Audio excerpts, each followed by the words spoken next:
SIPRI यानी Stockholm International Peace Research Institute की report के मुताबिक 1960s के बाद पहली बार यूरोप दुनिया में आर्म्स इंपोर्ट यानी हथियारों की खरीद के मामले में नंबर 1 बन गया है।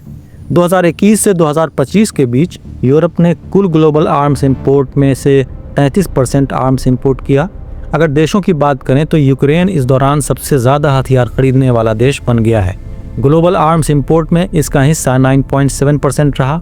लगातार वार और बढ़ते सिक्योरिटी थ्रेट्स की वजह से उसे अपनी डिफेंस कैपेबिलिटी बढ़ानी पड़ी। ग्लोबल आर्म्स इंपोर्ट के मामले में दूसरे नंबर पर इंडिया रहा जिसने 8.2% आर्म्स इंपोर्ट किए। तीसरे नंबर पर सऊदी अरबिया रहा जिसका हिस्सा 6.8% रहा। चौथे नंबर पर कतर रहा जिसने 6.4% हथियार खरीदे और पाँचवें नंबर पर पाकिस्तान रहा जिसका हिस्सा 4.2% रहा। हथियार बेचने वालों की बात करें तो इस लिस्ट में सबसे ऊपर है यूनाइटेड स्टेट्स यानी अमेरिका जिसने अकेले ही 42% आर्म्स एक्सपोर्ट किए। इसके बाद दूसरे नंबर पर फ्रांस रहा जिसका हिस्सा 9.8% रहा। तीसरे नंबर पर रशिया रहा जिसने 6.8% हथियार बेचे।